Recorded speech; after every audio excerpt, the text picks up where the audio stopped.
Вітаю, дарагія сябры. У сённяшнім выпуску мы разглядзім з вамі некалькі кітайскіх словаў, звязаных з тэмай Science and Technology на прадмет этымалогіі ўнутранай формы слова. І пачнем уласна са слова навука. Навука па-кітайскай кэсюэ. Кэсюэ. Складаецца гэтае слова з двух іерогліфаў.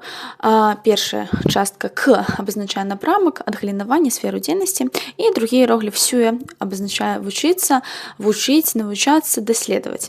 Давайте паўзіраемся на старажытную выяву гэтага іерогліфа і даведаемся пра этымалогію. Складаўся гэты іерогліф з тых частак, якія абазначалі дзве рукі, дах і маленькага чалавека пад гэтым дахам. Вы можаце досыць выразна бачыць усе гэтыя часткі, вось акурат піктаграму.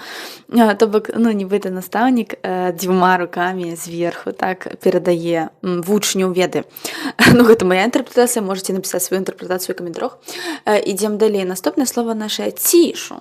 Цішу, якое перакладаецца на беларускай мове як тэхналогіі. Першая частка, першы іерогліф ці абазначае навык, уменне, увогуле у ягоны склад уваходзіць іерогліф левая рука, шоу, значыць, нешта левай рукой рабіць умець. Зноў жа, гэта моя інтэрпрэтацыя. І шу – гэта метад, спосаб. То бок тэхналогіі – гэта навык, уменне і метад, спосаб. В прынцыпе, досыць празрыстая, внутренняя форма этымалогіі празрыстая, як я і люблю у кітайскіх словах.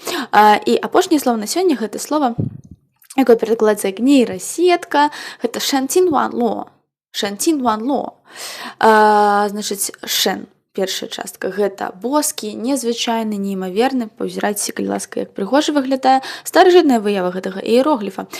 Цінь – гэта святое пісанне нейкае, старажытны, нейкі вельмі важны тэкст. Таксама паўзірайце, калі ласка, на старажытную выяву гэтага іерогліфа. One – гэта сетка для таго, каб лавіць рыбу. І досыць выразна гэта праглядаецца не толькі ў старажытнай выяве іерогліфа, але і ў сучаснай, то бок, піктаграфічная сутнасць засталася. І ло – гэта быць счэпленым гэтай сеткай, трымацца за гэтую сетку, быць павязаным гэтай сеткай. І гэтак далей. Вось, сябры, спадзяюся, вам было цікава.